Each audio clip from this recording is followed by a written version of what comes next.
5/5/2021 আমাকে একটি কেস দিয়েছে মমতা ব্যানার্জির পুলিশ এবং মাঝখানে এসেও ছিলাম 1-1.5 বছর আগে হাজিরাও দিয়েছিলাম।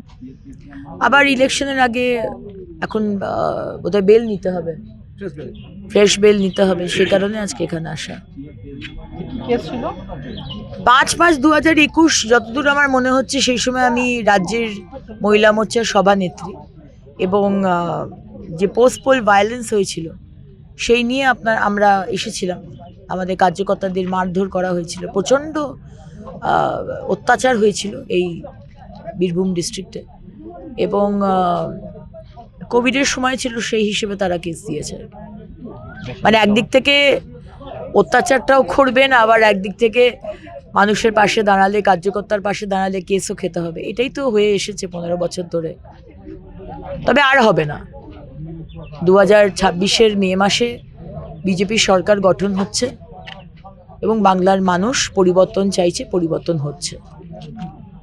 যতদূর আমার প্রদীপবাবু উকিল রয়েছেন, আমার অ্যাডভোকেট, উনি বলছেন যে ওই কেসই বোধহয় দেওয়া হয়েছে।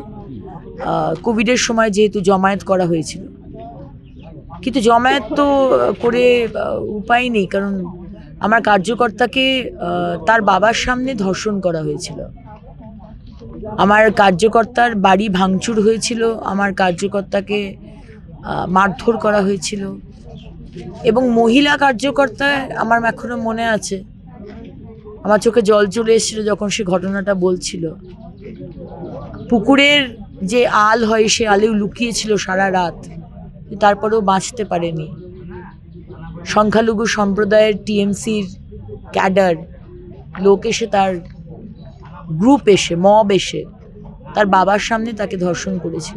এরকম বিভিন্ন ঘটনা হয়েছিল। আমরা কার্যকর্তার পাশে সবসময়তেই আছি এবং তাতে যদি কেস খেতে হয়, খাবো, কি করা যাবে। আগামী ভোট তো অবাধ হবে, অবাধ ভোট, এবং মানুষ ভোট দেবে, নির্ভয়ে দেবে। বাংলার মানুষকে বলবো, আপনার যাকে মন চায় তাকে ভোট দেবেন, কোনো বাধ্যবাধকতা নেই। আর তৃণমূলের পাড়ার ক্যাডার বা আপনার বিধানসভার আপনার বিধায়ক, সাংসদ আপনাকে ডাইরেক্ট বা ইনডাইরেক্ট হুমকি দিক, আপনি ভয় পাবেন না। কারণ এবারে যে সেন্ট্রাল ফোর্স আসছে আর যেভাবে ইলেকশন কমিশন যে স্ট্রিক্টনেস দিয়েই ইলেকশন করাবে, মমতা ব্যানার্জির সরকার অন্তত তার এই টার্মে 15 বছরে এরকম ইলেকশন দেখেনি। হয়তো 2011 দেখেছিল, 2011 আবার রিপিট হতে চলেছে 2026-এ। অবাধে ভোট দেবেন। এবারে পোস্টপোল ভায়োলেন্স হবে না, কারণ বিজেপি সরকার হবে। তো আমাদের নেতৃত্ব আমাদের শেখায়নি যে সরকার হবার পরেই সমস্ত বিরোধী পক্ষকে মারধর করা, মহিলাদের ধর্ষণ করা, পার্টি অফিস সঙ্গে সঙ্গে আগুন জ্বালিয়ে বা দখল করে নেওয়া, এই শিক্ষা আমরা পাইনি। তাই যারা বিরোধী আছে, আপনাদের ভয়ে পাওয়ার কোনো কারণ নেই। বিজেপি সরকার হচ্ছে, কিন্তু বিরোধীদের যে স্পেস একটি সরকারের পক্ষ থেকে দেওয়া দরকার, আমরা কিন্তু সবসময়তেই সেই স্পেস দেব।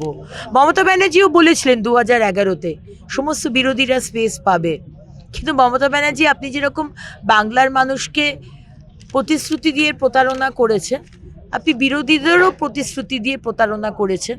স্পেস তো দেনই, এই আমার মতো ব্যক্তিদের কেস দিয়ে, আমার তো নামে আর্মস কেসও আছে, আপনি আমাদের মুখ বন্ধ করার চেষ্টা করেছেন। গণতন্ত্রে বিরোধী থাকাটা খুব দরকার, একটা হেলদি কম্পিটিশন।